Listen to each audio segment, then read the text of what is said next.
Pues buenas tardes. ¿Se escucha desde el fondo o tenemos la primera batalla con el micro? ¿Se escucha bien? ¿No?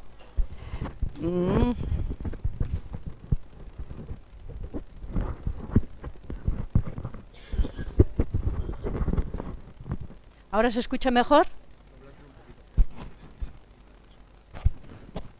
¿Así se escucha mejor? ¿Y no molesta? Porque... No. Bueno, pues buenas tardes. A pesar de que no nos den esa pausa. ¿Se sigue escuchando o al retirármelo? Sí. Muchísimas gracias por la invitación y muchísimas gracias por dejarme compartir con Javier esta mesa. Comparto todas sus reflexiones, pero no solo las comparto, sino que creo que gracias a personas como él, a ese tipo de reflexiones, tal vez consigamos enderezar mejor este problema. Es decir, que son muy importantes reflexiones como las suyas, porque comparto con él que a pesar de que se han hecho muchísimas cosas bien y de que hay que seguirlas haciendo, hay también demasiados problemas que hay que corregir. Y no acabo de ver una voluntad suficiente de corrección de esos problemas, ¿no? Parecería que aceptar que nos hemos equivocado en algo es como negar todo lo que hemos hecho, cuando vosotros y vosotras como enseñantes sabéis que es justo lo contrario, que esa capacidad de reflexión autocrítica, de ver en qué atinamos, en qué tenemos que corregir, es fundamental. Entonces yo le agradezco mucho, la verdad, le cito mucho cuando voy por ahí y me ha encantado escucharle directamente. Y estoy muy agradecida también a mi amigo Carlos, que para algo somos amigos, o sea que muchísimas gracias por permitirme estar con vosotros. Mi intervención pivotará sobre los criterios, bueno, los o algunos de los criterios que yo considero fundamentales en la prevención. Es decir, para evitar, como diría Rosario Ortega, para evitar llegar a ser víctimas o agresores. Y es curioso porque muchos de esos criterios tienen todo que ver con las ideas que ha expresado Javier. Y voy a tratar de razonarlo, ¿no? Pero de entrada, por ejemplo, no sé si aquí tenéis protocolos en la escuela, ¿no? Pero los que hay en Andalucía, cuando hay un conflicto en la escuela, nunca le preguntan al chaval. Las medidas hacia el chaval siempre son sancionadoras, pero nunca es dirigidas a qué ha pasado, por qué ese comportamiento, indistintamente de cuál ha sido el comportamiento. Es decir, que los protocolos no son solo problemáticos en el ámbito al final de un proceso, en el ámbito de los asesinos, sino que realmente, por ejemplo, necesitamos una revisión de protocolos en el ámbito educativo y necesitamos ver qué funciona, qué no funciona, exactamente igual que lo que ha planteado Javier. Y desde luego no funcionan unos protocolos que no tienen en cuenta exactamente esos mismos criterios. ¿En qué contexto? ¿Quién es? ¿Cuáles son las personas que han intervenido en el conflicto? ¿Con qué intensidad? ¿De qué problema estamos hablando? ¿En qué contexto y qué personas? Es decir, que son criterios comunes, aunque sean realidades tan dispares o tan diferentes a lo que son unos asesinos. Como él muy bien suele decir, no toda persona es capaz de asesinar. Es decir, no es verdad tampoco esa especie de espiral que establecemos automática, que el chaval que da un empujón o que dice o que insulta, que es lo más común, o que hay una trifulca, acabará siendo un asesino. Perdón, no. Es decir, que esa secuencia que se establece tampoco tiene nada que ver con la realidad. No solo hay, como ha dicho Javier, diferentes maltratadores. Yo ni siquiera me gusta el concepto de maltratador, porque incluso comparto con la jueza de Soledad Cazorla, que fue jueza de vigilancia, jueza de los juzgados de violencia de la mujer en Madrid, y ella decía que no existe la mujer maltratada, existe el maltrato. Pero efectivamente, por esa misma lógica, no existe tampoco el maltratador, existe el individuo que ha maltratado. Y dentro de esos individuos hay una variedad de comportamientos exactamente igual que los hay en esa etiqueta cuando se dice maltratada. Hay una realidad muy diversa que es importante que veamos. Y si eso es importante para evitar, como ha expresado Javier, un asesinato, fijaos lo importante que es en la prevención. Es decir, en evitar, en tratar de que no se llegue ahí, de que ese comportamiento, sea el que sea cual fuere, se pueda intervenir desde el principio para que no produzca males mayores, ¿no? Bueno, esto era una pequeña introducción a lo que trataré de plantear, porque lo que de verdad me gustaría es que tuviéramos más ocasión. Me encantaría quedarme aquí unos días con vosotros y con vosotras y poder charlar de las experiencias prácticas que tenemos, ¿no? Las mías son en el ámbito con gente joven, sobre todo adolescentes y jóvenes, pero también acompaño a mujeres en situación de violencia, y por eso considero tan importante las cosas que planteaba Javier, ¿no? Bueno, yo creo que el principal reto que tenemos hoy en nuestra sociedad, desde el punto de vista del tema que nos ocupa hoy, es la prevención. Es una de las medidas, de esas que había en la Ley Integral de la Violencia de Género, pero que ha quedado arrinconada desde el primer plan. Y que estoy de acuerdo que volverlo a poner, como se ha puesto en el Pacto de Estado, no va a resolver que se haga. Es decir, o de verdad hay una ciudadanía activa, porque no somos solo profesorado, somos también ciudadanas, ciudadanos, personas que tenemos la responsabilidad de hacia dónde discurre la sociedad en la que vivimos, ¿no? ¿Qué se está haciendo? ¿Qué normas se implementan? ¿Qué hay que cambiar? Es decir, que creo que nuestra responsabilidad va más allá del aula y que tenemos que mirar a lo que se hace y si caminamos o no en buena dirección. Y tenemos que exigir a nuestros políticos y exigirnos a nosotros y a nosotras mismos que funcionemos mejor de lo que se está abordando este problema. La prevención se ha hecho poco y tiene también algunos inconvenientes o algunos problemas de orientación. Y en ese sentido, mi intervención quería plantear criterios que considero fundamentales a la hora de enfocar las prácticas concretas de intervención, de prevención que se haga. 2 puntos de partida iniciales. Mi perspectiva de género, ha dicho Carlos, mi perspectiva feminista, llevo desde que tenía 19 años en esta batalla. Mi perspectiva feminista o de género no es igual a mujer. Hemos cometido un error. Cuando se habla de perspectiva feminista se orienta exclusivamente hacia las mujeres, pero el problema, o cuando hablamos de condicionantes de género, estamos hablando de una construcción sociocultural que sitúa a los varones en una posición social de superioridad y a las mujeres en una posición social de inferioridad. Un modelo o unos condicionantes de género que, por lo tanto, nos afectan a las mujeres, porque estamos en posición subalterna, pero afecta también a los hombres, no solo a las mujeres. Por lo tanto, no podemos mirarlo exclusivamente desde las mujeres, no avanzaremos suficientemente. Otra consideración es que esos condicionantes en los que padecemos, en las que estamos inmersas mujeres y hombres, nos condicionan, pero no determinan nuestra vida. Es decir, que las personas tenemos capacidad de decisión, y sea cual sea la cultura en la que estamos inmersos, o sean cuales sean esos condicionantes, tenemos también potencialidad autónoma, capacidad para poder decidir hacia dónde queremos dirigir nuestras conductas, ¿no? Si no, no habría salvación. Si resultase que las personas solo somos receptores de las normas sociales, pues entonces no habría nada que hacer. Bueno, ¿qué es lo que interesa constatar, o creo en esta primera premisa que trato de plantear?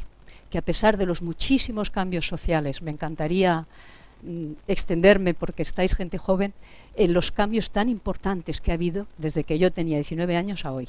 Es decir, desde que iniciamos la batalla feminista hasta hoy, los cambios económicos, sociales, políticos y para las mujeres son muy importantes. El problema es que sigue siendo muy importante lo que nos queda pendiente, pero es mucho lo que se ha logrado. Sin embargo, a pesar de lo mucho que hemos logrado, el problema es que esos condicionantes sexistas, ese binomio mujeres, hombres, atributos y cualidades a las mujeres y atributos y cualidades a los hombres, dicotómicas y enfrentadas, siguen pesando mucho en nuestras vidas. El problema es además que, ay, ¿cómo se le da esto aquí, no? No funciona. El problema además es que en esa dicotomía, hombres, mujeres, masculinidad, feminidad, nos caemos todos en medio. Porque ni nadie, como dice mi buen amigo, mi buena amiga Kim, que es transexual, todas y todos somos más o menos mujeres, más o menos hombres. Es decir, no responde a la realidad. Ay, pues algo me falla aquí. No responde a la realidad esa dicotomía en la que se nos pretende ubicar mujeres, hombres, cualidades y expectativas a unos diferenciadas de los otros. Es importante comprender la pervivencia de estos estereotipos. Si veis aquí no es difícil, ¿no?, identificar dónde están las mujeres, dónde están los hombres, dónde están las cualidades masculinas, las cualidades femeninas. Es importante comprender esta realidad porque además, gracias precisamente a que ha habido personas transexuales que han expresado otra identidad de género, nos vamos a encontrar, supongo que ustedes lo encuentran, cada vez más chicos y chicas que expresan una diversidad de género muy amplia y que además, curiosamente, lo viven muy diferente a nuestra generación. Es decir, que forma parte ya hoy de una realidad esa manera de concebirse diversa o diverso sin necesidad de encajonarse en uno u otro modelo de masculinidad o de feminidad, de hombre, de mujer. Es decir, que la realidad realmente ha variado mucho y se ha pluralizado mucho más que el estereotipo que sigue pesando. Es decir, que nos sigue condicionando y que sigue presionando nuestra vida, ¿no? Pero quiero decir más, no solo que está ahí, sino que dice la doctora Díaz Aguado, que como sabéis o tal vez conozcáis, lleva muchos años estudiando igualdad y violencia en adolescencia y en juventud. Ella sostiene, y yo estoy de acuerdo con ella, que incluso el estereotipo masculino es más rígido que el femenino. Es decir, supone más constricciones para los chicos adaptarse al modelo masculino que para las chicas. Y yo creo que tiene razón, porque hay un problema, que lo socialmente valorado es lo masculino, con lo cual las mujeres nos hemos desplazado más hacia el espacio masculino, abro comillas, es decir, hacia el espacio público considerado masculino. Pero ellos se han desplazado menos hacia el espacio femenino, abro comillas, que es el espacio privado. Es decir, que en ese sentido es más rígido el modelo masculino, que además se construye sobre la negación de lo femenino. Es decir, que se es más masculino, se es más hombre, cuando se es menos femenino. Bueno, ahí tenemos un talón de Aquiles que creo que es muy importante tener en cuenta en la tarea educativa. Nuestra tarea educativa, si no se enfoca hacia los dos, hacia chicos y hacia chicas, si no se enfoca hacia la diversidad de género y hacia tratar de vencer ese sexismo, pues no creo que vayamos bien, ¿no? Una segunda premisa es que la violencia no es inevitable. La violencia es una opción elegida frente a otras formas posibles de afrontar el conflicto. Es otra idea para mí muy importante, ¿no? Es decir, ni es innata, ni es genética, ni es inevitable. Otra cosa es que haya factores genéticos y factores culturales, que evidentemente los hay. Pero las personas no dejamos de ser seres racionales y seres humanos. Es decir, que tenemos la capacidad o la posibilidad de interactuar. Bueno, en la medida en que la violencia de género, la violencia sexista, la violencia contra las mujeres, se está produciendo en mayor medida en el ámbito relacional de la pareja, tenemos que intentar preguntarnos qué factores causales, qué elementos están en juego para poder, yo decía, intervenir sobre ambos, pero también cómo, hacia dónde, cómo identificar los factores causales más significativos en ese tipo de comportamientos para tratar de potenciar los factores protectores, ¿no? Bueno, aquí tenéis el enfoque ecológico de la OMS, de la Organización Mundial de la Salud, que yo comparto. Lo que dice es el fenómeno de la violencia es un fenómeno complejo, poliédrico, no reductible a un solo elemento, y por lo tanto conviene seguir estudiando, investigando y viendo en cada comportamiento concreto, en cada comportamiento violento, cuáles son, en los grupos sociales donde se produce, cuáles son los elementos más significativos que nos pueden permitir intervenir para reducirlos. Y segunda idea importante en este enfoque ecológico de la Organización Mundial de la Salud es lo que acabo de plantear. Es decir, hay una interacción entre las normas sociales y los individuos. Las normas nos influyen, los contextos nos influyen, pero también somos las personas quienes decidimos y quienes modificamos esos contextos. Es decir, dos direcciones, no una sola. Bueno, yo creo que esta mirada, este enfoque ecológico de la Organización Mundial de la Salud es importante retenerlo, porque es multicausal, no hay un factor explicativo. A veces en las encuestas habréis visto que según a quién se pregunta, a veces por simplificar decimos por machismo, es un comportamiento por machismo, o dicen no, había alcoholismo, o había, es decir, según a quién preguntes, se reduce el comportamiento violento a un factor causal. Bueno, pues yo creo que ahí tenemos otro problema. Hay más factores causales que explican los diversos comportamientos y si queremos aminorarlos o queremos mitigarlos, es importante identificar en cada caso de qué problemas o de qué factores causales más significativos estamos hablando para poder incidir sobre ellos. Bueno, en el caso concreto de la violencia sexista, en el ámbito de la pareja, yo creo que aquí tenemos los 4 factores más relevantes, no los únicos, los más relevantes. Comparto con Javier que hay una interacción entre factores sociales, que son los 3 primeros, y los factores individuales o las características individuales de quien actúa. No solo no todo el mundo puede ser asesino, sino que tampoco todo el mundo tenemos los mismos comportamientos, ni siquiera, insisto, todas las personas que agreden tienen los mismos comportamientos, la misma intensidad, en fin, que hay una diversidad de factores individuales que explican este problema. El primero, el sexismo, hemos dicho o he tratado de decir brevemente que la importancia que tiene comprender este factor causal es el arraigo cultural o social que tiene, que es lo que he tratado de plantear al principio. Es decir, la dificultad para que acabemos con este problema, o si queréis en positivo, si queremos acabar con él, tenemos que conseguir una movilización de toda la sociedad que intervenga no solo sobre el individuo, sobre el caso, sino que consigamos una implicación ciudadana en todos los ámbitos para poder hacer retroceder ese factor causal, ese sexismo que está favoreciendo, que está avalando. No es lo mismo, no me va a dar tiempo a explicarlo, pero para mí es importante distinguir sexismo, que está muy extendido en nuestra sociedad, incluido aquí, y hago una rueda, es decir, no acuso a nadie. El sexismo está muy extendido y afortunadamente los comportamientos violentos siguen siendo una minoría quienes los practican. O sea que no digo que sea lo mismo, lo que digo es que sí constituye un aval social que explica por qué se mantiene con esta intensidad, que es enorme, es brutal, y con esta duración.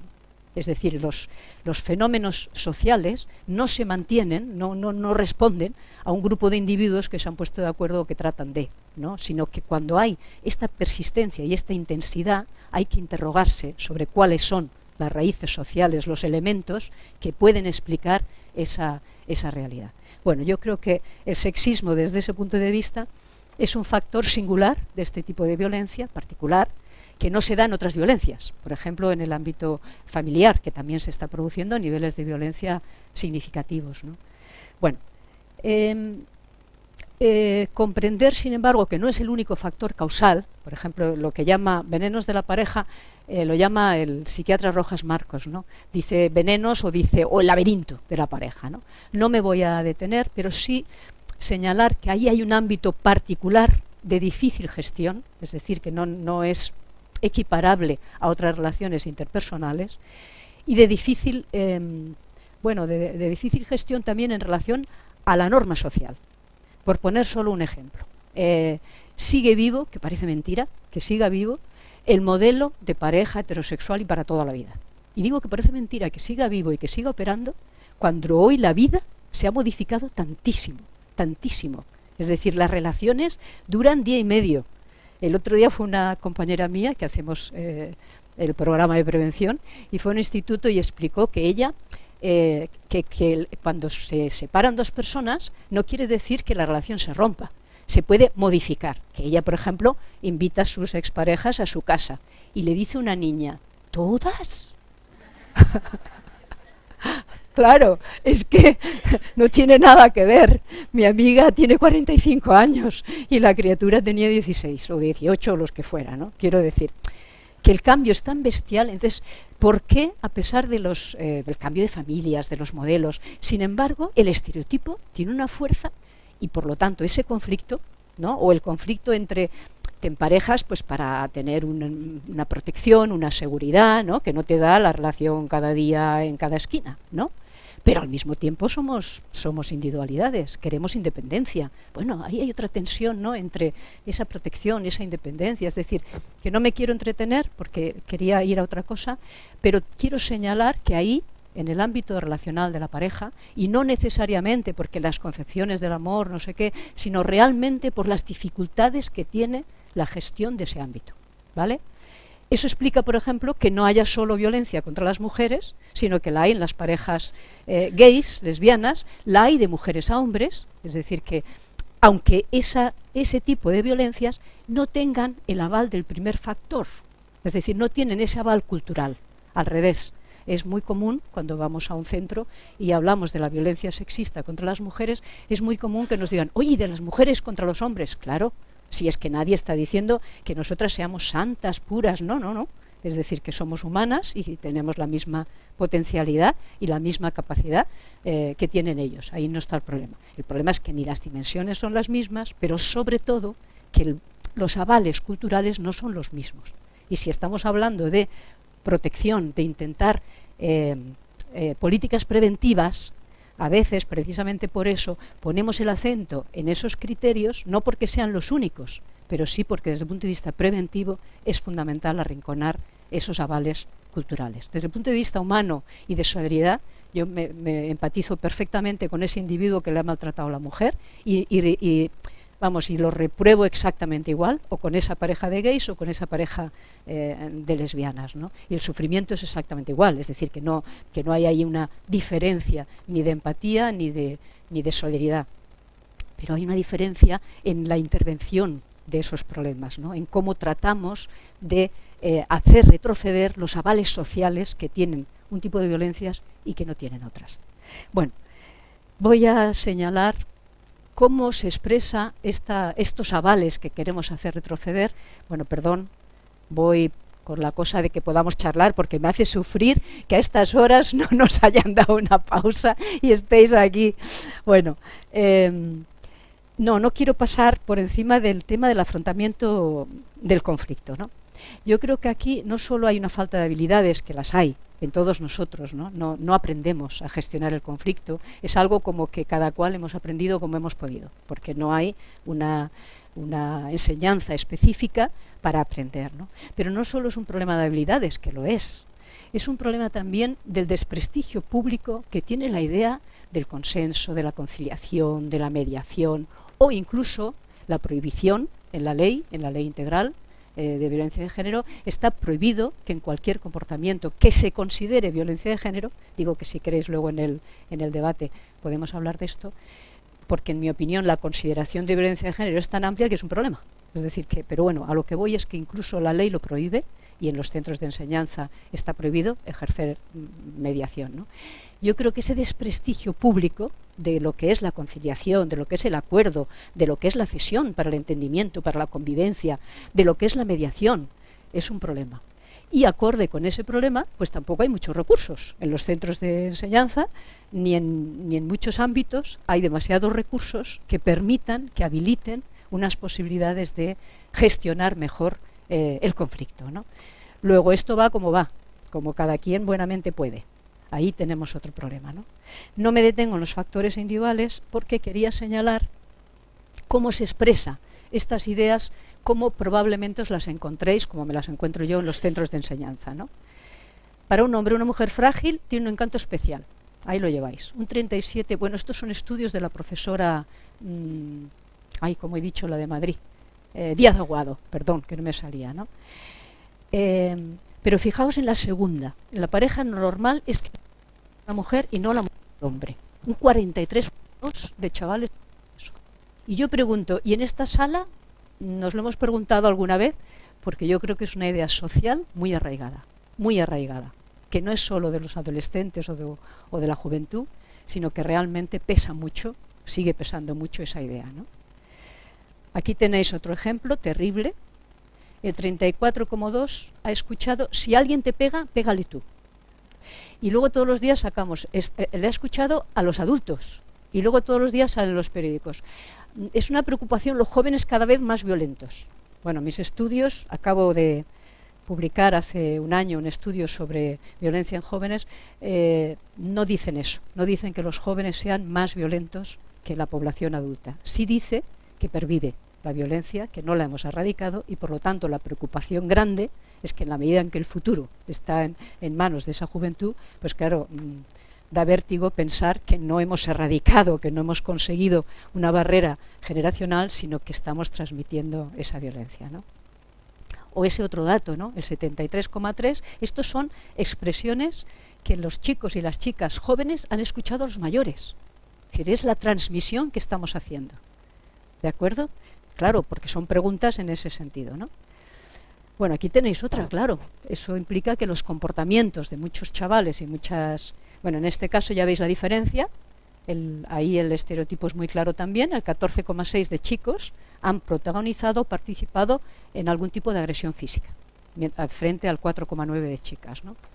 Bueno, tampoco quiero detenerme mucho en esto, porque va a llegar ya mismo Carlos con el papelito, sino que quería detenerme un poco más en cómo hacer frente a este problema. Es decir, en qué criterios, creo yo, que habría que potenciar o que habría que favorecer en el afrontamiento de este problema, ¿no?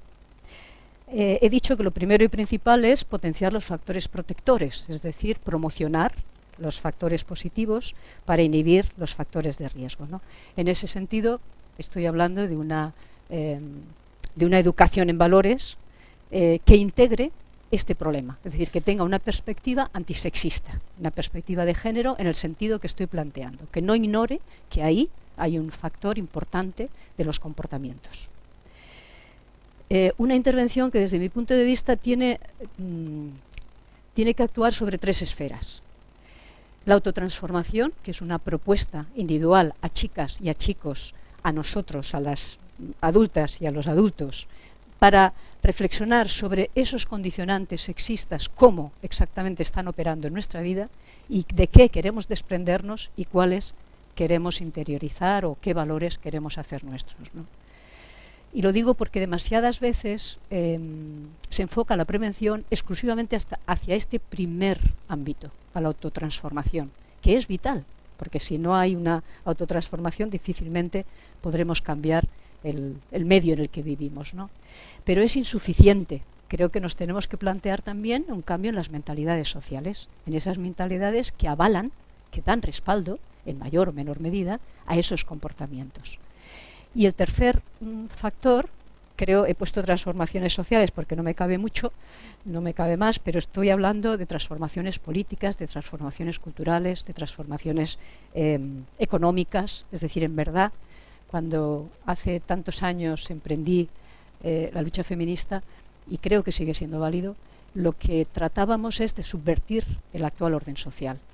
Y iniciamos una auténtica revolución, porque realmente ha cambiado tanto la vida de las mujeres y de los hombres, solo que es una revolución inacabada, que tenemos que continuar, y que aspiramos a otro modelo económico, a otro modelo de sociedad y a otro modelo de relaciones entre las mujeres y entre los hombres, ¿no? Entre las mujeres y los hombres. Bueno, yo creo que los 3 planos están interrelacionados y que por lo tanto tenemos que pensar continuamente en cómo intervenir. Hay otro criterio fundamental. ¿Desde dónde intervenimos? Desde el reproche a los comportamientos individuales, que además están generalmente focalizados en los chicos, en ese comportamiento machista, todo lo que hacen es machista, o desde los valores que proponemos asumir. Para mí la respuesta es clara. Unos valores que compartimos, valores sociales beneficiosos para todos, para ellos y para nosotras, y para la comunidad que estamos gestando. En ese sentido, para mí esto no es un eslogan, ganando en igualdad gana toda la sociedad. Yo de verdad estoy convencida de esto. Y si queréis luego hacemos un ejercicio de cómo explicaría yo esto, o cómo lo explico a los chavales, de por qué realmente esto es cierto. No es un eslogan, una manera de ganar adeptos, ¿no? Sino que en esos valores creo que estamos toda la sociedad interesada, y esos chavales y esas chavalas también. Solo que tal vez no hemos reflexionado suficientemente con ellos y con ellas por qué.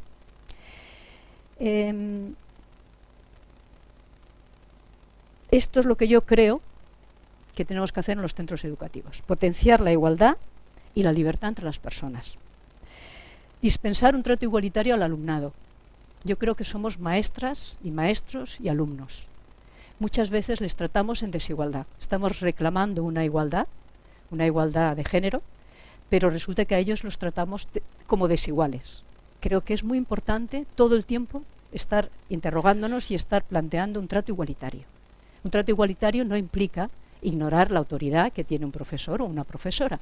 Significa obviarle el autoritarismo y significa considerarles personas con capacidad propia para pensar, para actuar, para dialogar. Según la edad, no son personas pequeñas, son niños o niñas, es decir, que añade unas características específicas. Pero en todos los casos tenemos que establecer un trato igualitario. Significa potenciar la capacidad autónoma de todos ellos, pero en particular de las chicas. Se nos niega la capacidad autónoma. Una representación que se está haciendo de este problema, del problema de la violencia, que para mí es muy problemática, es que ofrece un modelo de hombre potente, omnipotente, que es capaz de dirigir la vida de las mujeres, y una mujer absolutamente sometida, sujeto de esa violencia, de esa intervención. Ese modelo está generando o está contribuyendo precisamente a ese sexismo que decía al principio, a la idea de superioridad masculina y de inferioridad femenina. Es evidente que cuando hay grados de violencia extremos, como muy bien ha explicado Javier, yo incluso uso el término mujer víctima o mujer victimizada, para distinguir que es obvio que los grados de violencia, la intensidad, el tiempo, produce unos efectos distintos en unas personas que en otras. Es decir, que es obvio que cuando se ha estado sometida a un proceso de violencia, de malos tratos, de larga duración, de intensidad, es evidente que hay un atrape y por lo tanto esa mujer ha podido quedar atrapada ahí emocionalmente, además, en un ámbito particular, ¿no? Pero víctimas de violencia sexista, estoy segura que hemos sido muchas de las personas que estamos aquí, yo desde luego. Es decir, que ser víctima de una agresión, de un insulto, vamos a ver, es que eso muchas personas, y desde luego muchas mujeres, pero no estamos victimizadas. Es más, el juicio que se está produciendo en estos momentos en Navarra, ¿no?, para vergüenza de la sociedad en la que vivimos, ¿no?, ¿qué criterio están siguiendo los jueces a la hora de aceptar la prueba? Que ella no está victimizada. ¿Pero por qué? O sea, en vez de decir, bueno, es que igual es una tipa con unos recursos psicológicos estupendos, que no le ha arrinconado, que ese hecho, que es terrible, porque es terrible, que haya sufrido una violación, vamos, no es difícil imaginar, ¿no?, lo cruel y lo terrible que es, pero eso no tiene por qué producir el mismo efecto que produce en otra mujer, en absoluto, porque la intensidad del acto y el contexto no es los únicos dos factores que tanto Javier como yo hemos aludido, sino que hay un tercero, que son los actores, las personas que están en ese conflicto, ¿no? Y en esas personas pues puede haber una chica valiente, una chica con unos recursos psicológicos impresionantes, que afortunadamente para ella ha conseguido sobreponerse en un tiempo menor que otra.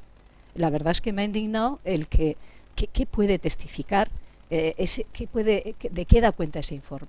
En Sevilla yo hice un acompañamiento de una mujer en situación de violencia que también presentó el marido un informe de un detective. Y lo que informaba es exactamente dos cosas: que ella había estado 9 meses en tratamiento, pero no estaba tan mal, porque había fotos, no os lo perdáis, en los que ella estaba en un bar tomando copas. Y entonces eso demostraba que los 9 meses de tratamiento psicológico no era para tanto. Y segundo motivo del informe, que ella no estaba tan mal económicamente porque las fotos demostraban que, con fechas, de que se tomaba unas copitas. Bueno, quiero decir, todo esto me parece terrible, pero creo, bueno, no sé si recordáis un caso en Barcelona, que también un juez dijo que esa chica en absoluto podía ser una víctima de violencia de género porque venía arreglada, pintada y era joven. ¿Os recordáis? Bueno, yo creo que esto tiene que ver con esa indiferenciación que estamos haciendo de violencia de género. Violencia es todo, violencia de género es todo, desde el chaval que da la bofetada hasta el asesinato. Ahí tenemos un lío. No me detengo, si queréis luego hablamos un poquito más, pero yo creo que es muy importante diferenciar comportamientos y es muy importante diferenciar las situaciones en que hayamos podido ser víctimas de situaciones de victimización, de atrape, donde las dificultades para salir de ello pues son diferentes, ¿no? Bueno, otro estaba en potenciar la capacidad autónoma particularmente de las chicas. O lo que a veces se llama empoderar a las mujeres, es decir, no mirarlas como sujetos, sino como como objetos de intervención, de protección, sino mirarlas como sujetos capaces. Tenemos la misma potencialidad, insisto, que aunque hayamos sido educadas de una manera diferenciada, no ha anulado nuestra capacidad de decisión. La ha podido malear, pero tenemos potencialidad autónoma, la misma que tienen los hombres, para poder decidir cómo queremos moldear nuestra vida, cómo queremos vivirla. Y es tarea de las madres, de los padres y del ámbito educativo que seamos capaces de potenciar eso. Otro criterio para mí desde este punto de vista es: ¿apelamos a la culpa o apelamos a la corresponsabilidad? Para mí también está claro. Si focalizamos el problema en detectar, que eso es para mí otro gran problema, dirigido a las chicas, hay que detectar las primeras manifestaciones de maltrato. No estoy de acuerdo. Hay que saber qué tipo de relaciones queremos mantener, cuáles son los criterios en una relación de pareja, qué es lo que yo quiero, a qué aspiro, y cuáles son mis límites, lo que es intolerable en cualquier relación interpersonal. Mirarlo desde el punto de vista de detectar los primeros síntomas vuelve a ser en referencia a el individuo y la relación que se tenga generalmente en una pareja heterosexual, porque se supone que en las parejas de lesbianas o de homosexuales no hay que tenerlo en cuenta. Bueno, yo creo que hay que poner el acento no en detectar, que además tiene otro inconveniente, ¿no? Detectar va dirigido preferentemente a los chicos, detectar en los chicos los comportamientos violentos, y dirigido a la sanción.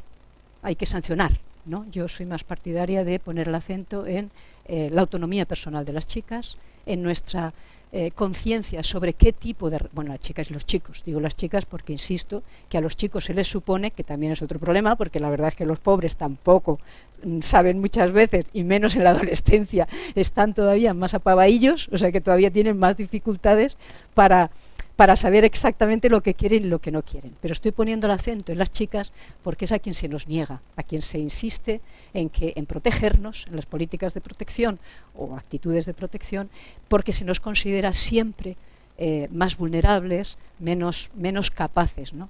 Pero creo que va dirigido a ambos, ¿no? Bueno, y en ese sentido digo que no apelamos o que no creemos buena estrategia apelar a la culpa, sino a la corresponsabilidad. Desde el punto de vista que he dicho de los valores que compartimos, de cuál es la propuesta que hacemos es una propuesta de valores compartidos. Desde ese punto de vista es muy claro que solamente lo podemos lograr si hay una corresponsabilidad de chicas y chicos, ¿no? No es posible que seamos las mujeres las que podamos hacer esas transformaciones sociales en los tres planos que decía, individuales, en las mentalidades, en las estructuras, que lo podamos hacer solas, ¿no? Necesitamos necesariamente la implicación también de ellos, ¿no?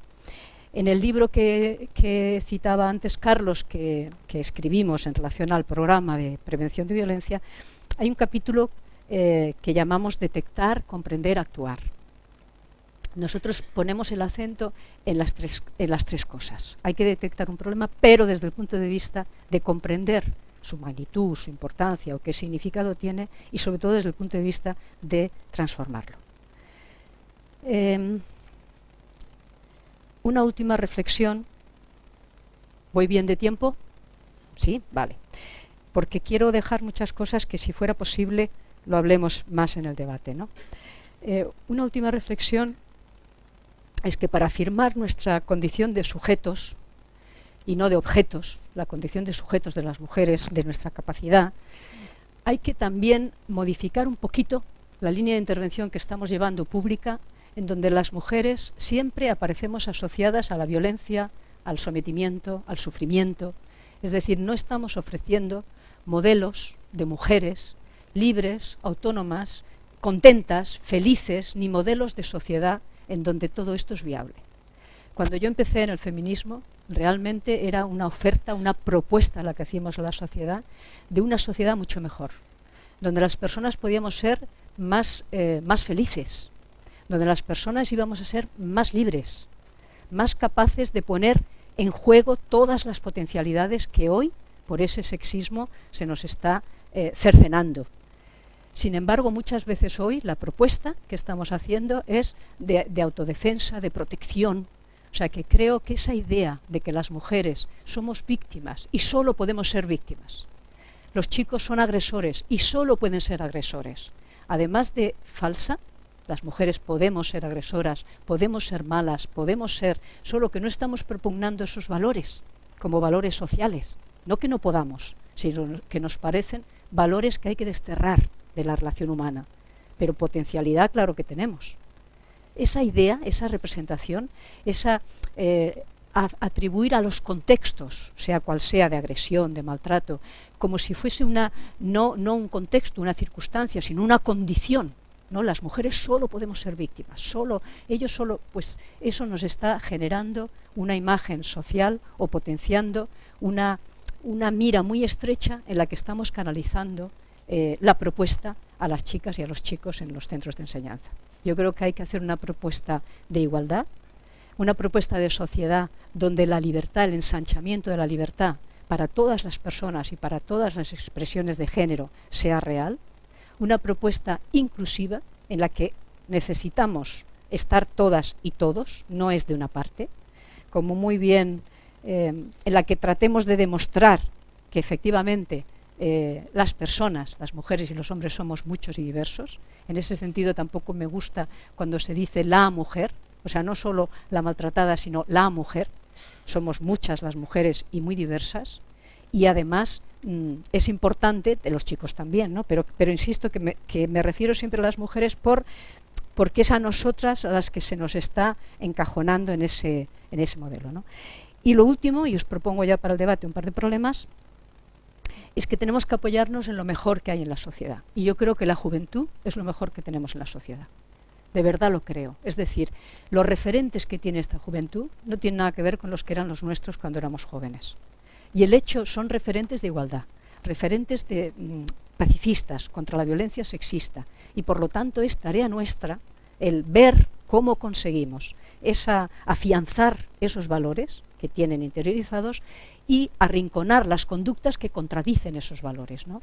Entre los comportamientos, sabéis, los comportamientos problemáticos de la gente joven, sabéis que el único en donde destaca lo negativo respecto a la población mayor es en el tema del control. El tema del control, que a su vez, el control del WhatsApp, de las redes, que a su vez tiene que ver con que el 95% de chicas y chicos usan las redes, usan estos medios, ¿no? Con lo cual, también es más lógico, digamos, que sea en la población joven donde el porcentaje de control sea mayor, ¿no? Lo cual no legitima, ¿no?